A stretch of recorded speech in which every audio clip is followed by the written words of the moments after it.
গত প্রায় ২ থেকে ৩ বছর আগে সম্ভবত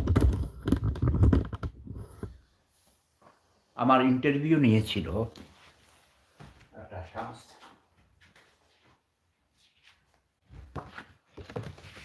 ইয়েস! Love for love. এখান থেকে উল্টা বোঝা যাচ্ছে না, ঘুরিয়ে দেই। একটা organization, love for love. Yes! Love is love. তারা করেছে love is love. Love for love, love is love. এটা একটা সংস্থা, organization, human rights organization. Love is love, love for love. Love is more powerful than weapon. Love is power. This is my ideology. This is my motto.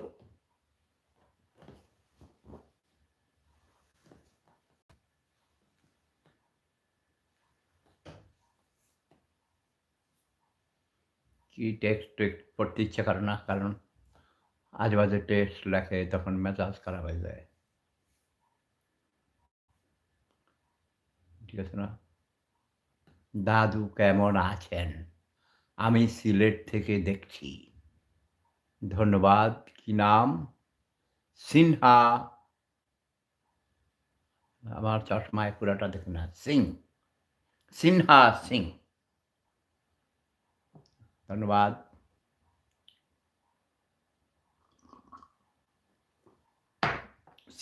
সিলেটের মানুষজন আমার খুব প্রিয়। আমার অনেক বন্ধু আছে, বান্ধবী আছে সিলেটের।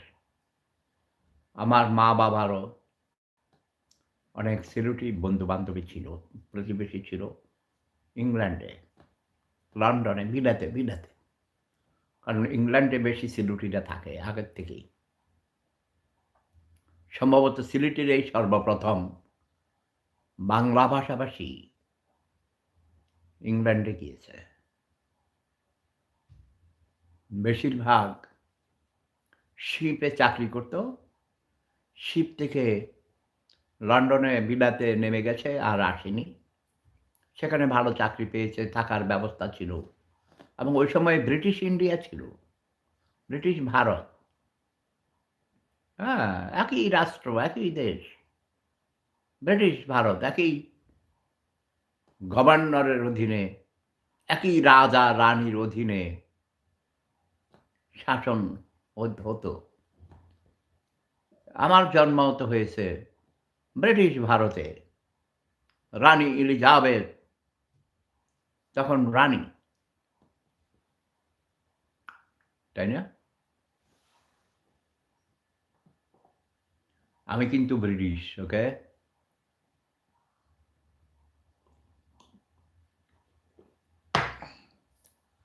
আমার বড় ভাই মরহুম শামসুল হুদা মজুমদার, গতকালকে তার প্রথম মৃত্যুবার্ষিকী আমরা পালন করেছি। মিলাদ মাহফিল,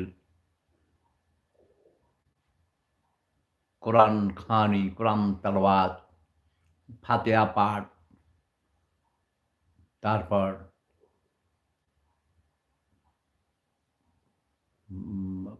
এই কথাটা আসলে এইভাবে চালু করেছে কেন আমি জানি না, যে কাঙ্গালি ভোজ, কাঙ্গালি ভোজ বলে, কাঙ্গাল মানে গরিব, ভিক্ষুক, এসব বলা ঠিক নয়। কিন্তু সেখানে অনেক কয়েকজন কলেজের প্রিন্সিপাল সাহেবরা ছিলেন, প্রফেসর ছিলেন, পিজির নেফ্রোলজি ডিপার্টমেন্টের হেড অব দি ডিপার্টমেন্ট বা চেয়ারম্যান প্রফেসর ডক্টর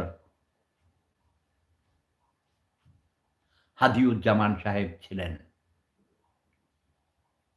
তো তাদেরকেও আপ্যায়ন করা হয়েছে। এখন তারাও তো যেই খানা খেয়েছেন, অন্যেরাও সেই খানাই খেয়েছেন। তো এটাকে কি আমরা কাঙালি ভোজ বলব কেন?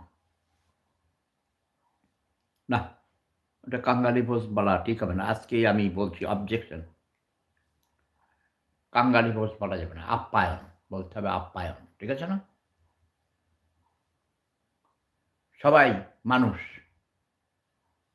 তবে আমি এরপরে কোনো অনুষ্ঠান করলে সবার জন্যই একই রকম খাওয়া-দাওয়া, একই বসার আসর, একই প্লেট। এখন কাঁচের প্লেট হলে সবার জন্যে কাঁচের প্লেট, টিনের প্লেট হলো সবার জন্যে টিনের প্লেট, অ্যালুমিনিয়াম অথবা স্টিল অথবা মাটির সানকি। ছোটবেলায় আমাদের গ্রামের বাড়ি দেখেছি মেজবানি খাওয়াইলে ৫, ৬ টা, ১০ টা, ১২ টা গরু পর্যন্ত জবাই করে খাওয়াইছে। আমার বাবার মৃত্যুর পর ১১ টা গরু খাওয়ানো হয়েছে। ৭ দিন নাকি ১০ দিন একাধারে শুধু লঙ্গরখানা চলেছে। মানুষ আসছে, খাইছে, দোয়া করেছে। মিলাদ মাহফিল হয়, কোরআন তেলাওয়াত হয় ইসলামিক নিয়মে। ঠিক আছে?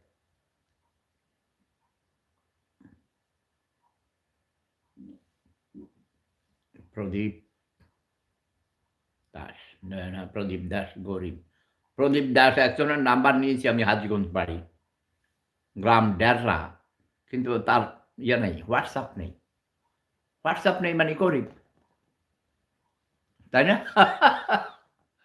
তবে আমি গরিব বলতে এটা টাকা-পয়সা দিয়ে বুঝাই না। যদিও গরিব বলতে আমরা সাধারণত বুঝি টাকা-পয়সা নেই, ধন-দৌলত নাই, সম্পত্তি নাই। এই অর্থেও গরিব, পুয়ার।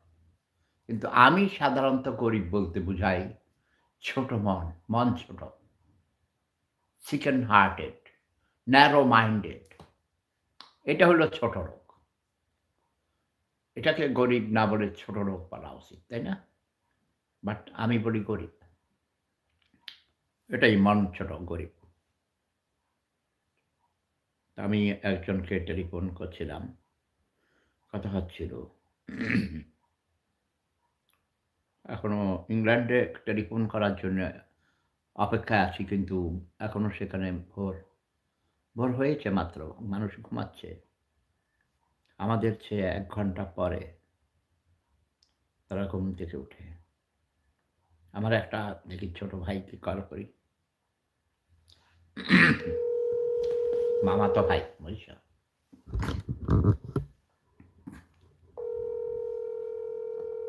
সে ফকির বংশের মানুষ। কুয়ারু বড় ফকির বাড়ি। শাহরাস্তি উপজেলা। জেলা চাঁদপুর। সে বড় ব্যবসায়ী মানুষ। ব্যবসায়ীরা ব্যস্ত থাকে সবসময়। চাকরিজীবীরা হলো চাকর। যখন খুশি তখন টেলিফোন ধরতে পারে না। বাট আমি স্বাধীন। আমার বস আমি। ঠিক আছে না? নাই। আচ্ছা যেটা বলছিলাম, সরি। সেদিন আমার বড় ভাইয়ের সাথে আমি কথা বলেছি টেলিফোনে আমাদের কলেজের ব্যাপারে। আমি বলেছি, "মিয়া ভাই, কলেজ কি হবে?" বলেছে, "অবশ্যই হবে। ইনশাআল্লাহ হবে। আমি আছি, আমি দোয়া করছি, আমি কাজ করছি।" উনি কাজ করতেন। তিনি আমাদের হাসমাতুন্নেছা হাসু সায়েন্স অ্যান্ড টেকনোলজি কলেজের ম্যানেজিং কমিটির গভর্নিং বোর্ডের ১ম চেয়ারম্যান ছিলেন। ইয়েস। ১ বছর হয়ে গেছে। গতকাল তাঁর ১ বছর পূর্তি, মৃত্যুবার্ষিকী উদযাপন করেছি আমরা যথাযোগ্য মর্যাদার সাথে। এবং সেদিন আমার বাবার নামে মরহুম আলহাজ আলী আকবর মজুমদার মেমোরিয়াল দাতব্য চিকিৎসালয় উদ্বোধন করা হয়েছে এবং সেটা উদ্বোধন করেছেন একজন বাংলাদেশের প্রখ্যাত চিকিৎসা বিজ্ঞানী,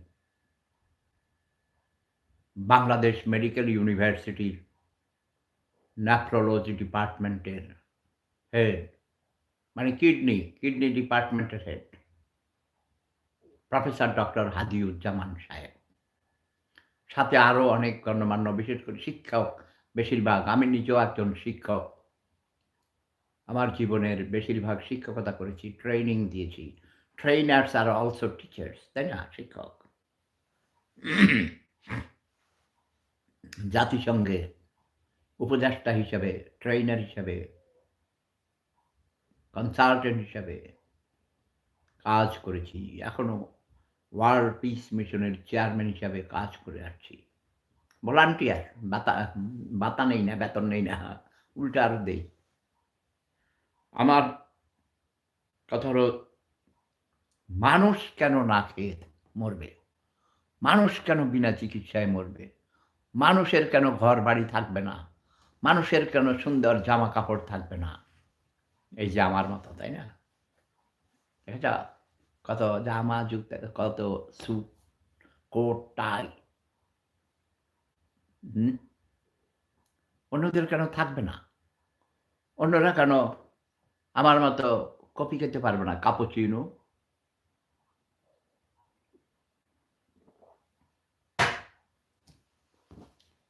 সেজন্য এটা ছোটবেলা থেকেই আমার কেন, কেন, কেন। এবং এই কেনর সমাধান কি? আমার কাছে উত্তর খুঁজে পেয়েছি। স্বনির্ভর হতে হবে। পরনির্ভরশীল হয়ে থাকা যাবে না। নিজের পায়ে দাঁড়াতে হবে। অন্যের পায়ে দাঁড়ালে হবে না। কাজ করতে হবে, লেখাপড়া করতে হবে, নিজেকে তৈয়ার করতে হবে, প্রশিক্ষণ নিতে হবে, শিখতে হবে কাজ। অলসের মতো ঘুমাইলে চলবে না। আমাদের দেশে দেখি, সকালে টেলিফোন করে আমি দেখি মানুষ কি করে? কয়ে, "এত ভোরে ঘুম থেকে টেলিফোন করেছ কেন?" কেউ আবার বকাও দেয়। আমি বলেছি, "দেখছি তোমরা কি করো ভোরবেলায়। ফজরের নামাজ পড়েছ কিনা?" আরে এইসব ধমক দিয়া ভাই কাইটা দেয়। তারপরে কয়, "একটু ঘুমাইতে দাও।" আমি বলি, "কি ফরজ গোসল করেছ?" যারা বিবাহিত, দুষ্টুমি করি, যারা একটু নাতি বা এই ধরনের হয়, বুঝছো? এই বয়সে সম্পর্কের। তো ওরা কেউ বলে যে, "হ্যাঁ, ফরজ গোসল করেছি।" আমি, এটা ফরজ গোসল করেছ মানে ফজরের নামাজ পড়েছ কিনা? কিন্তু শতকরা ৯৯ জন বাংলাদেশে মুসলমানরা ফরজের নামাজ পড়ে না। ফরজ না, ফজর, ফজর। ফজরের নামাজ পড়ে না। ফজর হচ্ছে বলেছি, তাই না? ফজর আর ফরজ। ফজর নামাজ পড়ে না। ঘুমাইয়া থাকে। আবার যেই ১% নামাজ পড়ে, তাদের মধ্যে আবার ৯৯ ভাগ নামাজ পড়ে আবার ঘুমাইয়া থাকে। কারণ নামাজ পড়ে বুড়া-বুড়িরা। মৃত্যুর ভয়ে, কবরের আযাবের ভয়ে। সারা জীবন আকাম-কুকাম করেছে, ঘুষ খেয়েছে, চুরিদারি করেছে, অন্যের সম্পদ আত্মসাৎ করেছে, মিথ্যা কথা বলেছে, ওজনে কম দিয়েছে, গাইয়ের দুধে পানি মিশাইছে। এখন ভয়, আরে মরে গেলে কবর আযাব হবে। এইসব ভয়ে সাপ বিচ্ছু কামড় দিবে। ফেরেশতারা এরকম লম্বা, লম্বা রড গরম করে গুহ্য দাঁত দিয়ে ঢুকিয়ে দিবে। এই ভয়ে কেউ নামাজ পড়ে, কেউ হজে যায়, কেউ সারা জীবন চুরিদারি করছে, মিথ্যা কথা বলেছে, অন্যের সম্পদ আত্মসাৎ করছে, বড় ভাই ছোট ভাইয়ের জাগা জমিন দখল করছে জোর কইরা, আবার হজে যায়। এদের জন্যে হজে যাওয়া হারাম, নাজায়েজ। বাংলাদেশের প্রতিটি মানুষের জন্যেই হজে যাওয়া নাজায়েজ। কারণ বাংলাদেশ গরিব দেশ।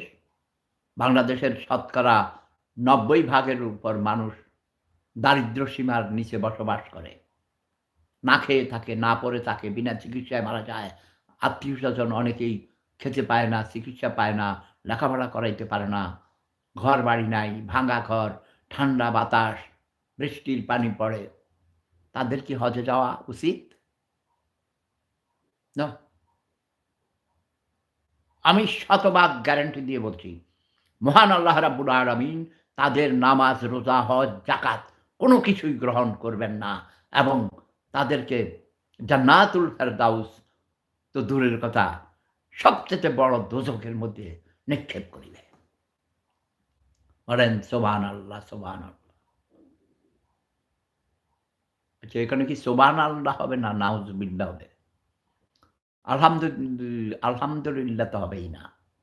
সুবহানাল্লাহ হওয়ার কথা আমার মনে হয়। যেটাই হোক, এই বাঙালিদের বাংলাদেশের কোনো নাগরিকের যে বিদেশে আছে, আমেরিকাতে থাকে, লন্ডনে থাকে, ভিয়েনা থাকি, আমি অস্ট্রিয়া থাকি। আমার জন্য হজে যাওয়া হারাম। হজে যাওয়ার টাকা দিয়ে আমি আমার পরিবারে যারা অভাবগ্রস্ত আছে, অসুস্থ আছে, লেখাপড়া করতে পারে না, ঘরবাড়ি নেই, কর্মসংস্থান নেই, তাদের কর্মসংস্থানের ব্যবস্থা করা, তাদের চিকিৎসার ব্যবস্থা করা, তাদের ছেলেমেয়েদের লেখাপড়ার ব্যবস্থা করা, তাদের জন্যে চিকিৎসার ব্যবস্থা করা আমার জন্যে ফরজে আইন। আসেন, কে আছেন, কত বড় মক্কা শরীফের ইমাম, মদিনা শরীফের ইমাম আমার কাছে নিয়ে আসেন। আমি আল আজহার বিশ্ববিদ্যালয়ের ভাইস চ্যান্সেলরের সাথে, প্রফেসরদের সাথে এসব নিয়ে আমি অনেক কথা বলেছি। মক্কা শরীফের ইমামের সাথে কথা বলেছি। ইমাম হইলেই কি সব কিছু জানে? বড়, বড় মুফতি হতে হবে।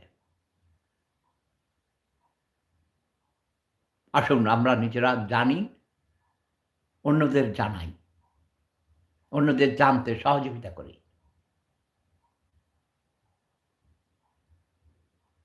নিজেকে ভালোবাসি, নিজেকে সুস্থ করি, নিজেকে স্বনির্ভর করি, অন্যদের সহযোগিতা করি যেন অন্যেরাও সুস্থভাবে, স্বাভাবিকভাবে, সুন্দরভাবে জীবনযাপন করতে পারে। Live and let live. নিজে বাঁচি এবং অন্যদের বাঁচতে সহযোগিতা করি। প্রেম ধর্ম সেরা ধর্ম। মানব ধর্ম সেরা ধর্ম। Love is power. জয় বাংলা, জয় বঙ্গবন্ধু, জয় শেখ হাসিনা। দেখি আসো, কে আসো আমার সাথে মোকাবিলা করতে আসো। আমি বলবো সারা জীবন, মৃত্যুর আগ পর্যন্ত আমি বলবো জয় বাংলা, জয় বঙ্গবন্ধু। এই বঙ্গবন্ধুর ডাকে আমি মহান মুক্তিযুদ্ধে গিয়েছিলাম নিজের জীবন বাজি রেখে। আমরা ৬ ভাই মুক্তিযোদ্ধা ছিলাম।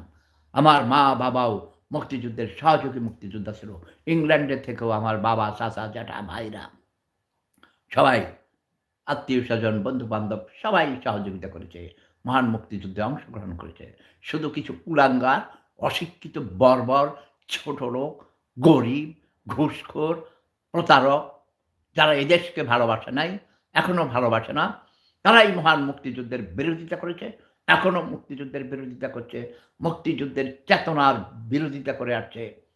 একজন শেখ হাসিনা অপরাধ করতে পারে, একজন শেখ মুজিব অপরাধ করতে পারে। কিন্তু মুক্তিযুদ্ধের চেতনার বিরুদ্ধে যারা কথা বলবে, তাদের আমি ধিক্কার জানাই, ধিক্কার জানাই। তাদের আমি অপছন্দ করি। আর যারা গণতন্ত্রের কথা বলে অথবা অথচ গণতন্ত্রকে গলা টিপে হত্যা করছে, বাংলাদেশের মেজরিটি পিপল শতকরা ৭০ থেকে ৭৫% আওয়ামী লীগের পক্ষে।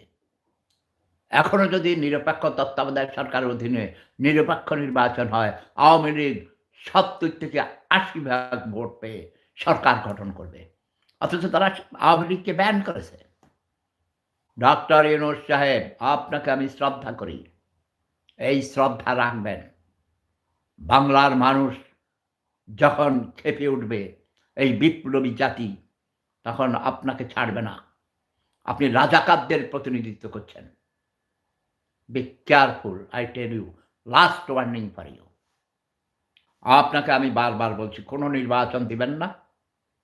নির্বাচন দিলে রাজাকাররা ক্ষমতায় এসে যাবে। প্রমাণ করে দিয়েছি। রাকসু, ডাকসু, জাকসু অ্যান্ড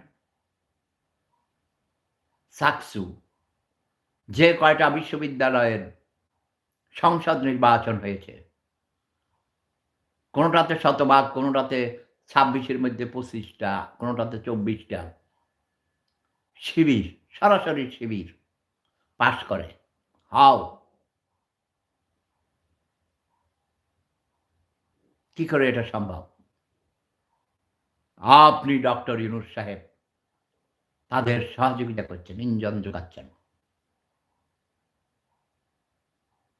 কাজেই বাংলার মানুষ আজকেও আমাকে অনেকে টেলিফোন করেছে বাংলাদেশ থেকে, আমার পাশের গ্রাম থেকে, আশেপাশের গ্রাম থেকে।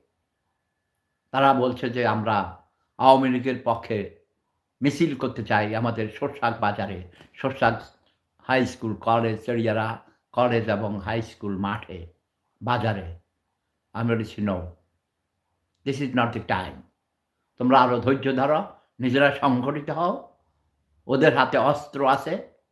তোমরা ওই ঢিল নিয়া, লাঠি নিয়া, জাতির জনক তখন বলেছেন বাঁশের কাঠি, বাঁশের লাঠি নিয়ে নেমে পড়ো।" ওটা প্রতীকী অর্থে বলেছেন। কিন্তু আমরা প্রশিক্ষণ নিয়েছি, ভারতে গিয়ে প্রশিক্ষণ নিয়েছি। আমাদেরকে অস্ত্র দেওয়া হয়েছে।